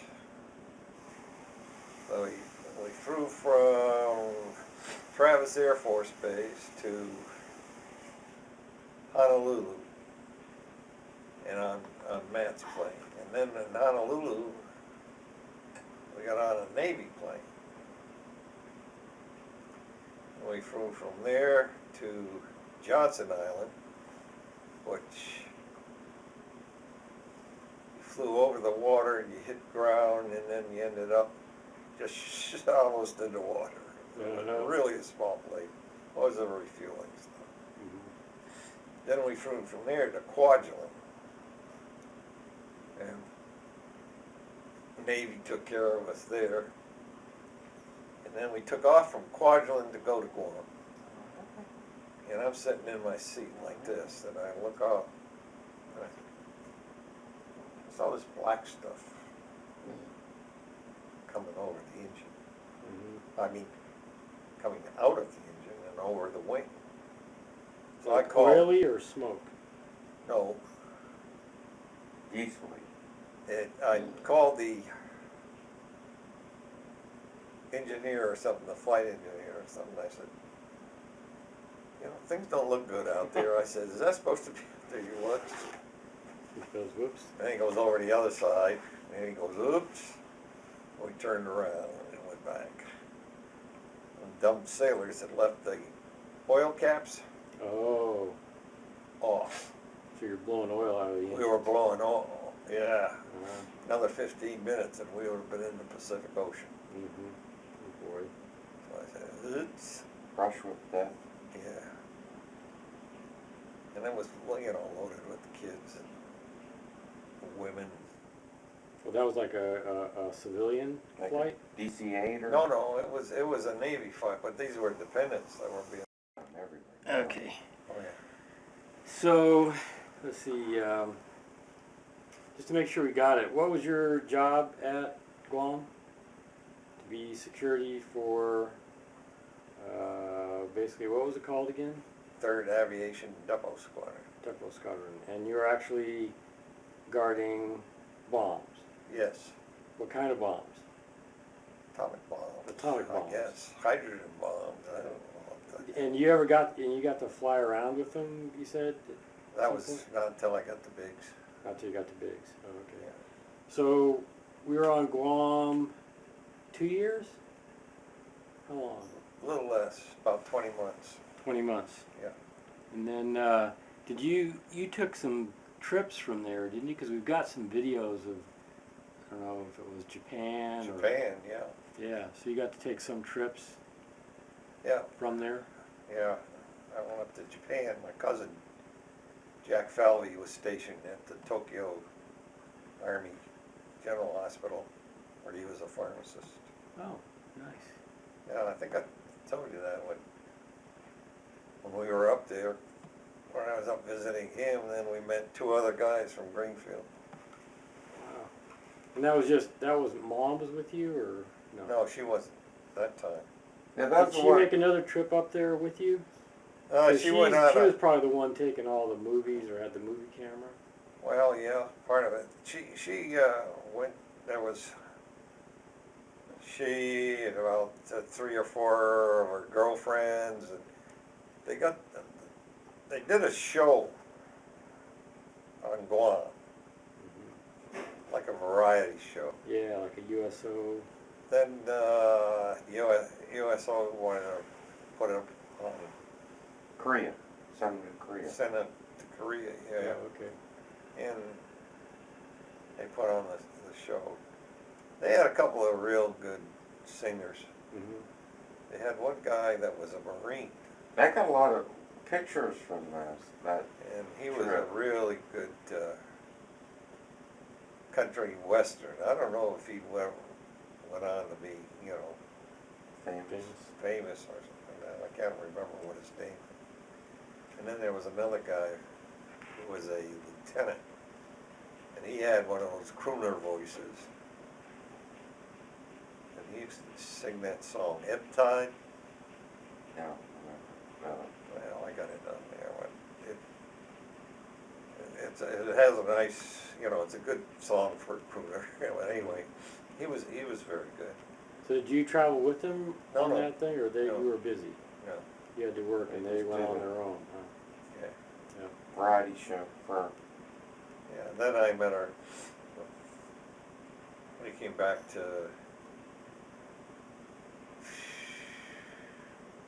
Take him back to Japan, and I got to leave up there to Japan for it was over Thanksgiving. Mm-hmm. And flew home. But anyway, that's where I met first time. He was a lieutenant. Paul Petrick. You remember Paul? Yeah. I don't exactly remember where or when, but tell me Yeah, more. Air Force Academy. Air Force Academy. And he was at Biggs too. Uh-huh. In fact, he's the one who got me at the Air Force Academy. Mm-hmm. I didn't know, he was at Biggs and I forgot where he left. Well, he came from Japan to Biggs. Mm-hmm. And of course I had met him over there. Paul was all he did over in Japan was play football. He was a good football player. And and he left Biggs, and I forget where he went, but anyway, he ended up at the Air Force Academy in my job. Okay. So he called me when I was down at Stort, and he says, how would you like to come to the Air Force Academy? I said, well, doing what? He told me. I said, well, where are you going? He says, I'm transferring, I'm getting to be head of special services. I said, okay. So then that's how we got out to the Air Force Academy. Okay, well, let's backtrack a little bit. From Guam, you spent 20 months, and then how did you get from Guam back to the mainland? Because I remember a boat trip. Yeah. Were you on that boat trip too? 'Cause Yeah. I was 3, and I vaguely remember parts of that. Yeah. So that was kind of back into Hawaii. Did that boat trip go back into Hawaii? Oh yeah, that was a rough trip. Uh, It's supposed to be our nice ocean cruise, and boy, the Pacific was just horrible. uh, Rock and rolling. mm-hmm. And they used to show movies that night, I remember when we left you in the stateroom, and I don't know how the hell you got out, you got down where the movie was. Uh-huh. Oh, jeez, was that embarrassing? Was I running around in a diaper or something? Well, no, diaper, you were out of diapers by that time.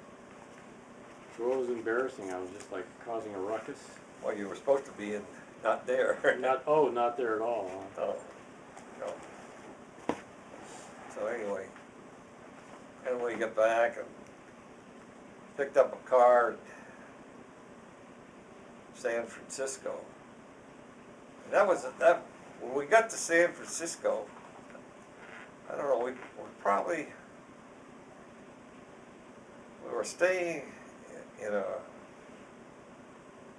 like motel room, but it was on the Fort Mason, which was where the boat docked. Mm-hmm. And I don't know, I think we left you at daycare and then went into San Francisco and, you know, to make arrangements, get the car and all that kind of stuff. And then I'm walking down the street and running on San Francisco, and this woman walked by me and I turned around and I yelled at her. She turned around and it was Johnny Clark's wife. And he had been in the service for 2 years and got out, and he went to work for Alcoa up in San Francisco. Oh, So we went out and had dinner and all that kind of stuff. amazing. And then I guess the next day we picked up the car, brand new car, that old red Ford station wagon, and went up to Coderville. So that was the red Ford station wagon. So did you buy that new? Yeah. Oh, all right, yeah. I remember that car. $2,500. Wow, Yeah. like $1 a pound, probably. Yep. Just about. Uh, We drove it up to Coderville, then we went from Coderville down to Merced, I guess. mhm. Maybe we went to Merced first, anyway, to see your aunt, not Mamie, but Carol's mother. What was her? Etta Mae, No, Mamie and Lolo, no, Carol's Carol's mom. mom. like Betty. No, Betty was. No, not Betty. Etta Mae? No. No, that's the one that was No, way up one was north. her oldest sister. Yeah, okay, well, I can't remember. I'm trying to think of I can't remember it either. That's okay. Don't think about it. But anyway, then we went and visited all her relatives. And well, the last stop was down in Delano. Then from Delano, we just went on to El Paso. Yep. So that was was that the first time you met her mom? Yeah. And her family? Because they didn't like come up to the wedding or anything. No. No. That probably happened too fast. Yeah. Okay, then you went down to El Paso. So I started to remember things in El Yeah. Paso. Yeah. And so that's where both Mike and Sean were born. Yeah. So you were stationed there about 5 years. 5 years? Yeah, which was So basically, unusual. so Mike must have been born just about as soon as you got there. Your mom Let's was see, almost pregnant. Mike, well, shortly thereafter, because Mike was, let's see, we got there in March sometime. If I was around 3.5, Oh, you were close to, yeah. then he was born within 6 months, kind of. So Oh, he was must have been born just about within, as soon as you got there. yeah, he was born in June. We got there in March. Yeah. Yep. I'll Mom never was- forget, when I got there only been there about a month, then they told me I was going back to Guam for 3 months. Ugh. So I said, well, I went and talked to the CO, and I said, you know, I said I just got back. I got back early from Guam because she was pregnant. Mhm. And she was over 6 months or something like that. You could go home. Some deal. I forget exactly what the deal was. But anyway, so my commanding officer says, well, I can't do it. But go see Colonel Rao, the wing commander. So I went to see him and I explained it. He was really sympathetic. Yeah. Yeah, you know what he told me? He said, you only needed to be there at conception. You don't need to be there at birth. That's what he told me. Yeah. But anyway, one of the other guys in the squadron wasn't getting along too well with his wife, and he volunteered, got me out of it. He went over there. That was a lucky break. Would you Yeah. have to have gone there without your family, without the family? Yeah. Oh, 3 months gone, huh? Yep, 3 months ago. Hmm. Was it like a TDY? Oh, I see. The whole wing was going. Oh, wow. And at that time, they were flying B-36s. So you ended up staying behind. You were like one of the last men left behind of your wing then, right? No, How many people were in a wing? Oh, a wing, I don't know, hundreds. Mm-hmm. See, we had two wings. Mm-hmm. The 95th bomb wing and the 97th bomb wing. And then we had an air division, the 10th Air Division. And it was a general. Mm-hmm. And we were the 810th Air Police. Mm-hmm. And we belonged to the base, Air Base group. Mm-hmm. Uh, So what I remember is from there is going to the movies and getting my bike for Christmas. yeah, I don't know if you remember that, but Yeah. I sure do. That was my first bike. your bike, yeah. Yeah, I remember that. It was a pretty spectacular event there in El Paso. I remember tarantulas would keep showing up on the doorsteps I don't if you left remember your that. lights on at night. Oh, yeah. And, I don't remember the spiders. There's snakes around me. yeah, tarantulas. Arthritis. Oh, Getting yeah, you? yeah, they're locking up on me. So that was El Paso, and then from there, stationed to Stewart.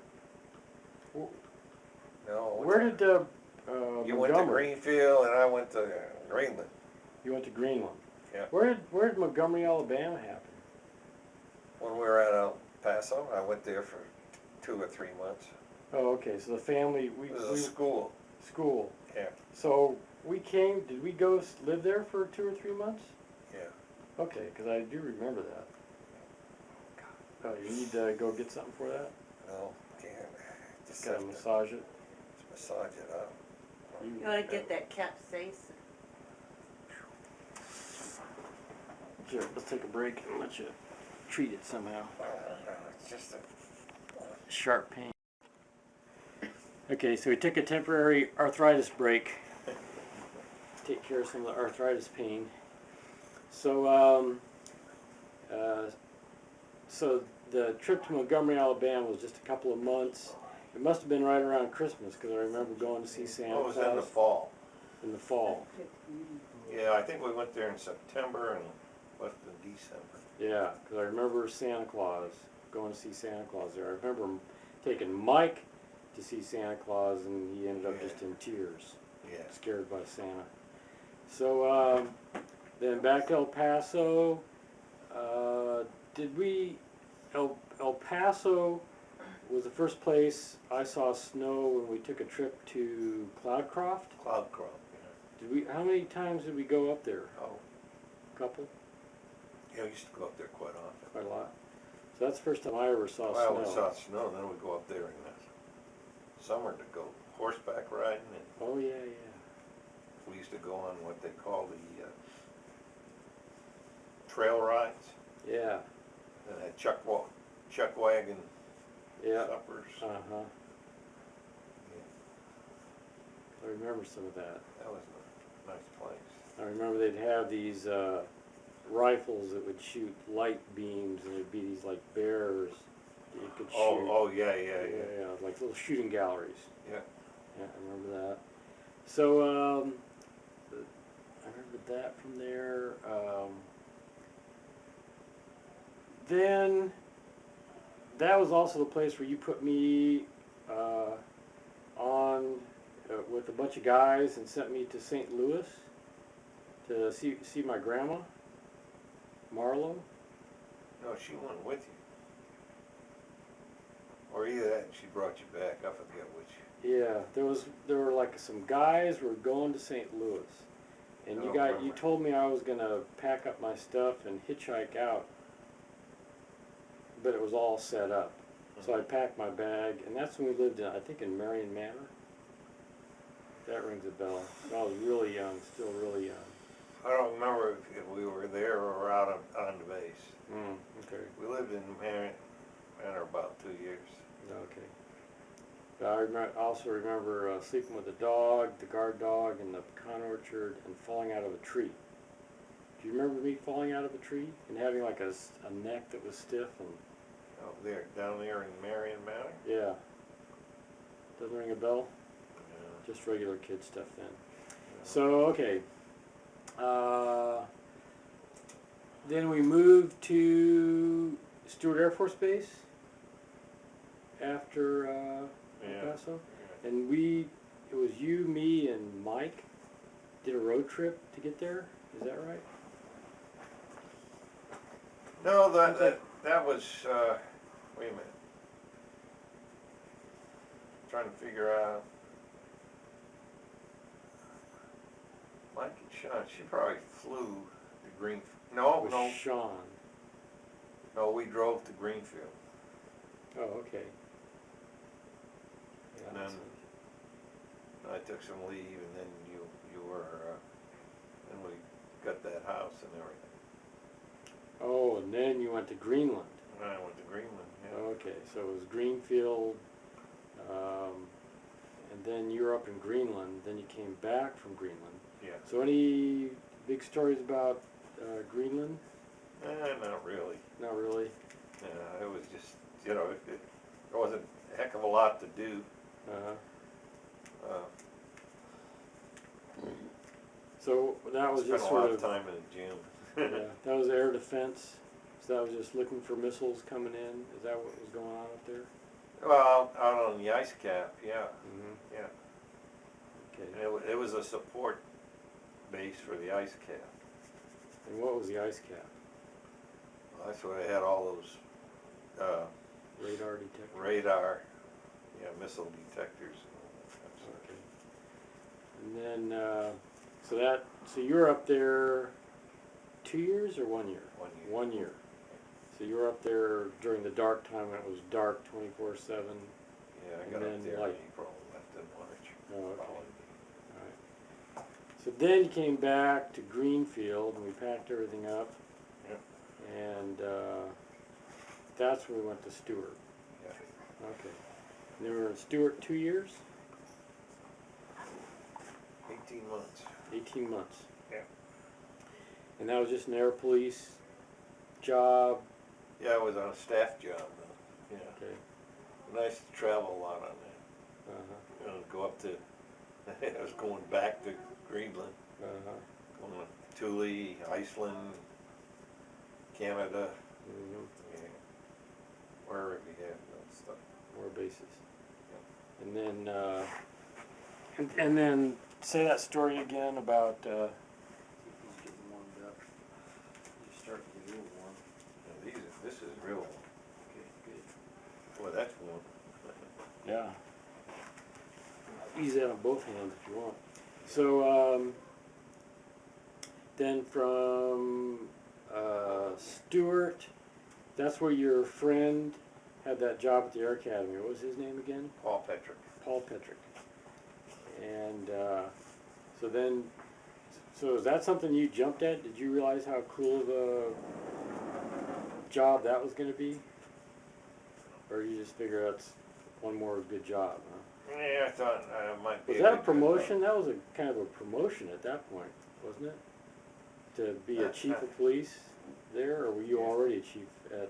Well, I was head of the security or police and security for the division. We were in the 64th Air Division. It was a headquarters job. Mm-hmm. So the Air Academy, that was pretty good. That was good for you guys. Good for us, for sure. That was a great place for kids. Yeah. Oh, absolutely. So was that kind of more of a horizontal move? I mean, that wasn't like great for your career or bad, or Well, just medium. It might have been, in the long run, because from there I went up to D.C. and Mm-hmm. that's where I went shortly up there, and I made lieutenant colonel. Yeah. So at the Air Academy, you were in charge of things like on-base security. Yeah. What other sorts of things? Law enforcement. Law enforcement. Yeah. And Catching bad cadets that ran away and yeah, hey, football games. football games, traffic. Yeah. got to see a lot of good football games. Yeah, for sure. Well, you guys went anyway. Oh yeah, we loved it. It was heaven. Yeah. Then so from there I took off to Deerfield, and then you guys moved to DC. Yep.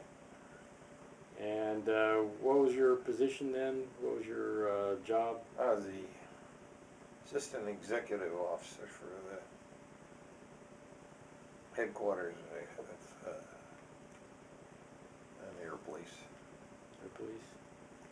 And then so that's you got lieutenant colonel there. Yep. And then it was probably. Well, how long were you there before you shipped off to Vietnam? 2 years? 4. 4 years. I was there for. We got there in June and July Mm-hmm. of '66, Okay. and I left for Vietnam almost 4 years later. June. Yeah, that's right. Because I was at University of Colorado Yeah. when you were in Vietnam. Yep. So Vietnam, what was that like? I mean, did they kind of prep you much for that, or you just arrive and then they prep you? No. We had to go down to San Antonio and go through like combat training Mm-hmm. for, I don't know, a couple of weeks we were down there. Mm-hmm. Myself and another guy from the headquarters, he was going to Vietnam too. Mm-hmm. And that was the time that Ray Bull and I came out to Colorado. Then I flew down to Texas. Mm-hmm. We spent a weekend or something up there going skiing, and then we were in this stupid trailer, almost froze to death. Uh-huh. The trailer that I had? Yeah. Yeah, with yeah. What was that, Dillon Alan? Reservoir? Yeah. Oh my God, yeah. Yeah. God, that like was 10 below, 20 below. kind of how cold it was. Then we went up to Breckenridge Mm-hmm. to ski, and then I met some guys that I knew before Uh-huh. that had condos in that, and they let Ray and I spend one night in one of the condos. Living large instead of out in the trailer. Yeah. Okay, good. And then that one guy, well, Ray left, and he was going out to, I forget, California or something. And I remember driving with this guy whose condo we spent time in. He dropped me off where your friend lived. Christensen? Yeah. Paul Christensen? Yeah. Like on Holly Street in Denver? Yeah. Oh, okay. And then, I don't know where in the hell Probably spent the night there. I don't know where I spent the night, but I know the next day flew down to San Antonio. Ah, okay. I was getting ready to go. Mm-hmm. Then I got back and left there end of May, I guess it was. Right around the end of May. Mm-hmm. Went out. Flew out to San Francisco. Spent the night, I think, with Grandma and Aunt Arlene. No, wait a minute. No, with Aunt Arlene. Because Grandpa was still alive then. Yeah, so they're still back in Greenfield. Yeah. Yeah, sounds right. Then And then off to Vietnam. off to Vietnam. Yeah, so that was that kind of a horror, or was it kind of calm most of the time and a horror Most of the time it was calm. calm? 'Cause I Well, remember you sent tapes back of being in a bunker drinking Bloody Marys while the mortars were coming in. Is that I don't a correct remember. memory? I think you sent tapes back on some of those things. And then I think, were supposed to send tapes to you. Yeah, I was back, I I think, still when got the a tape cassettes- that, cassette tape stuff. I got a tape in here somewhere, or maybe I gave it to, Sean. no, Carrie. Carrie made a tape Ah, to send to me. ah. And remember what was his buddy's name?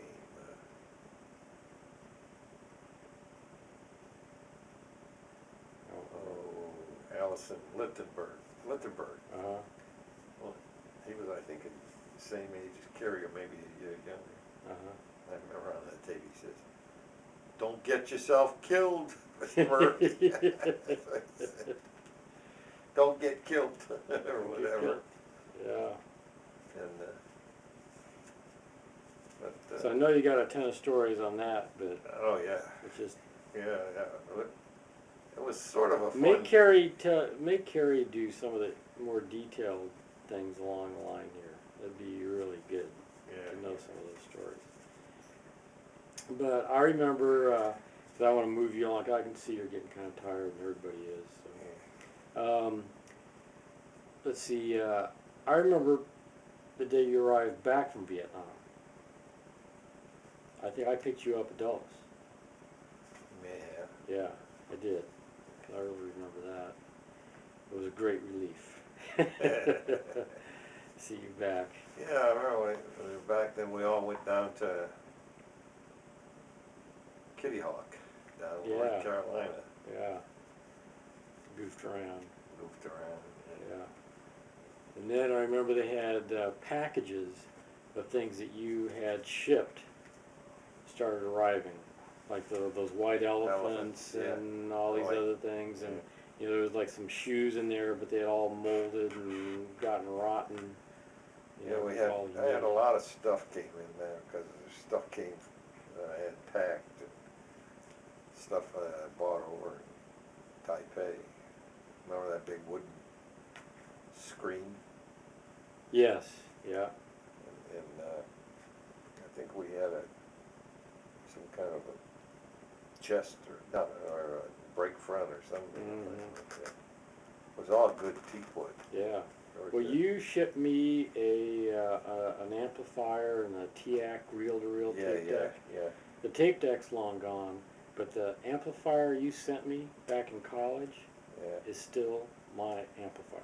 Is that The right? exact same one. Hmm. It's kind of wearing out, some of it, but I mean, it's still Well, and I got a whole bunch of watches, Seiko watches. Yeah. Everybody Yeah. had a Seiko watch. Yeah. And I gave one to my father, and I think maybe you got one. And I remember when Grandpa died, and I gave his watch to Mike, which was a bad mistake. Hmm. Watches don't last very long. No. Colors to it. Well, I just bought a cheap one now. Yeah, So me too.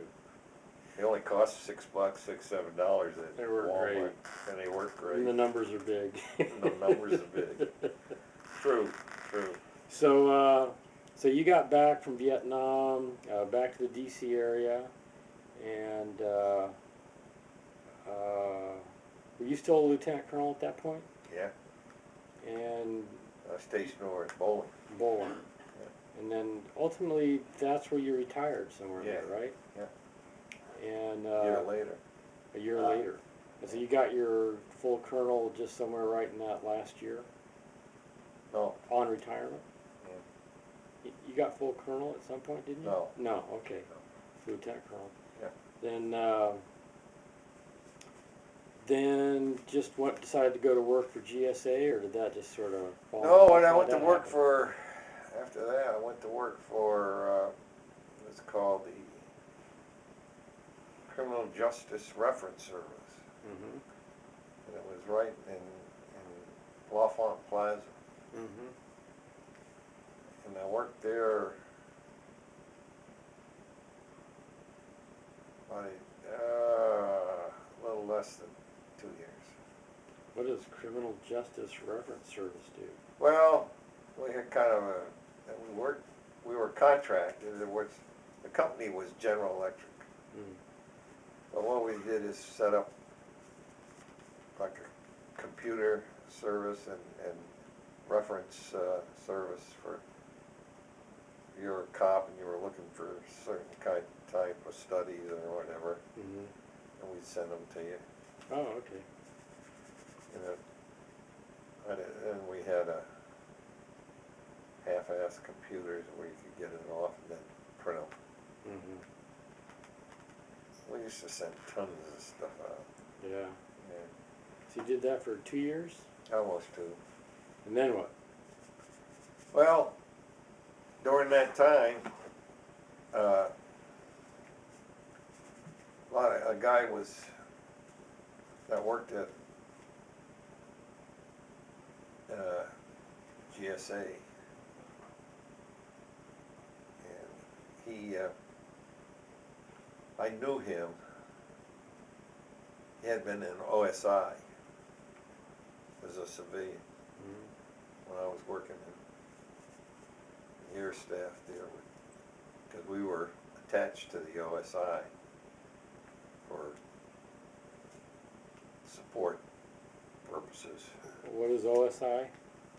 Office of Special investigation. Special Investigations. Yeah. So he was coming. He came over to the reference. You know, looking for some material. I think he was working on a master's degree or something. Some degree. Got to talk to him,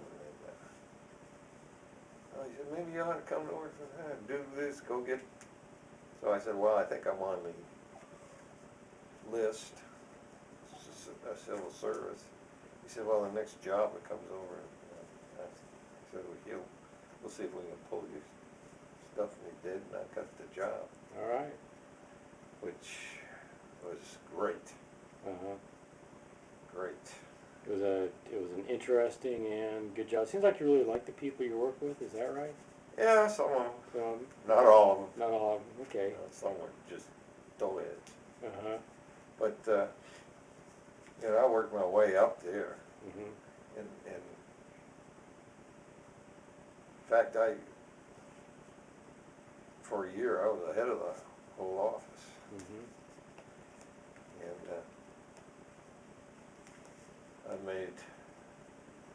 I made top grade there. I made GS 15, Mm-hmm.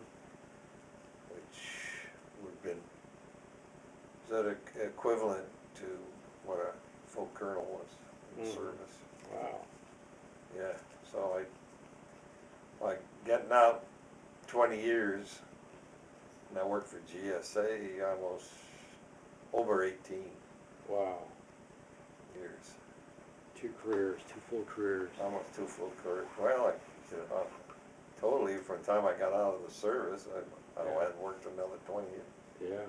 All told, I was 40 years. Yeah.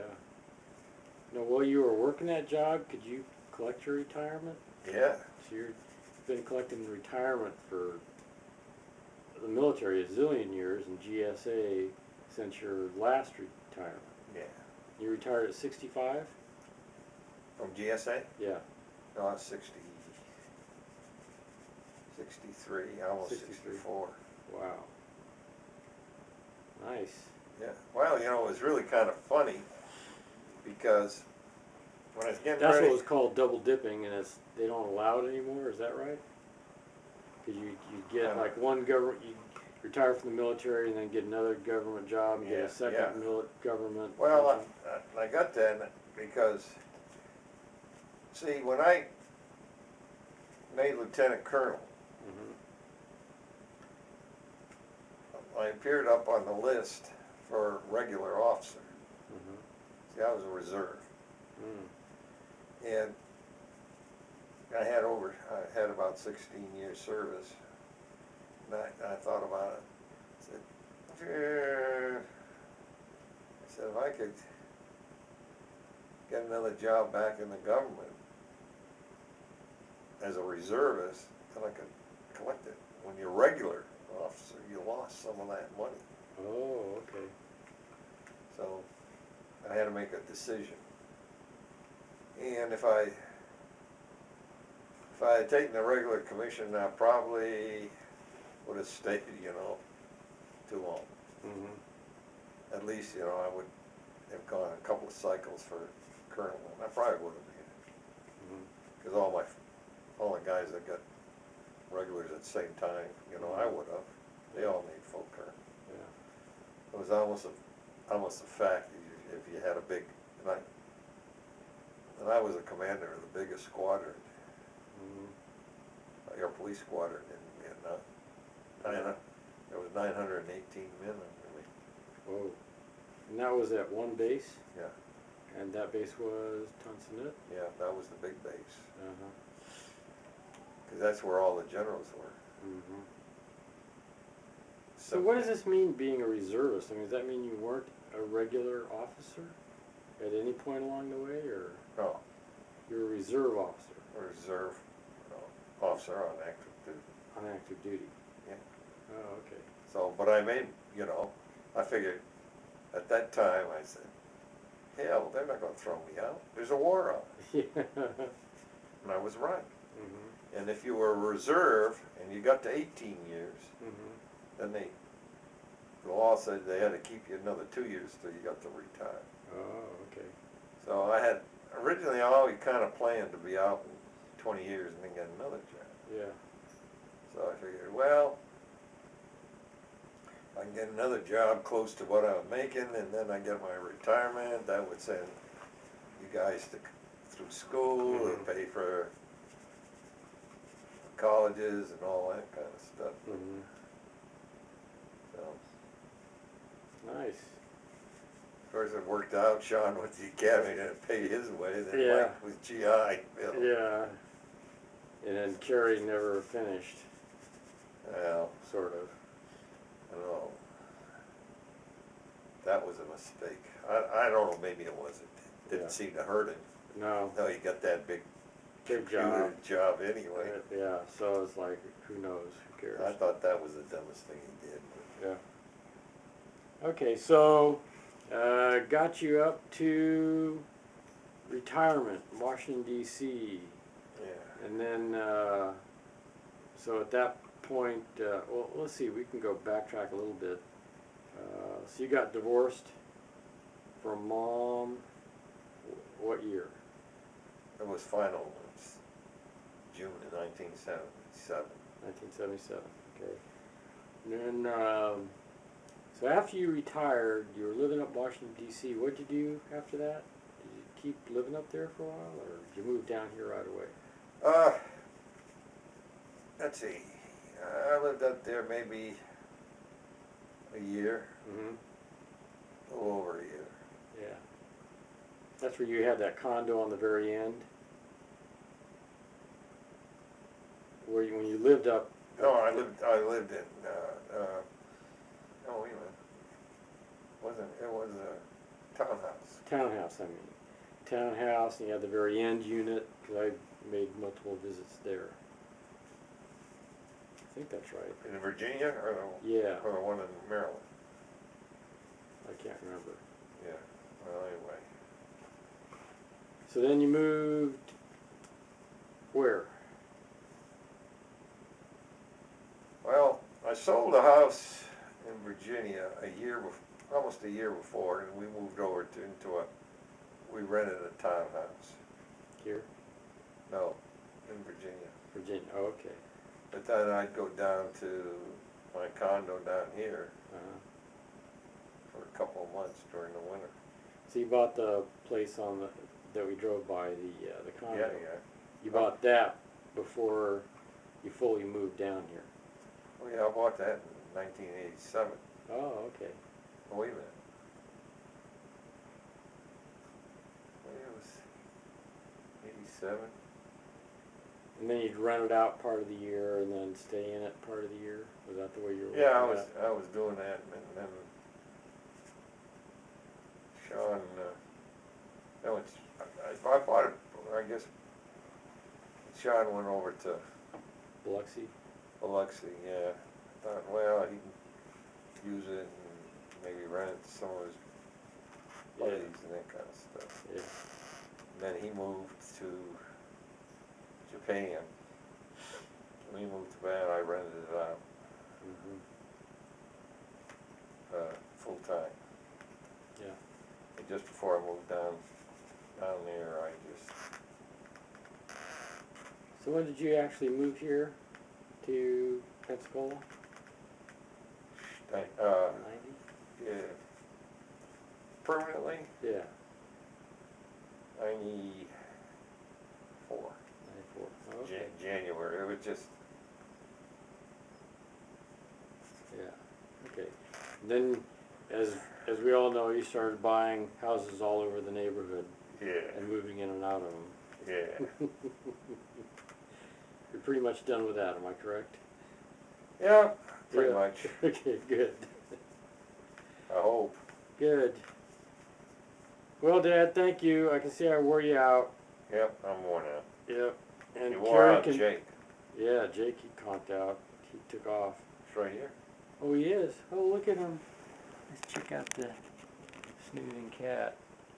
There's a cat that snores and is like super unconscious. Well, thank you, Dad. Okay. Appreciate it. We'll get Carrie to get all the other details of all the neat things we missed.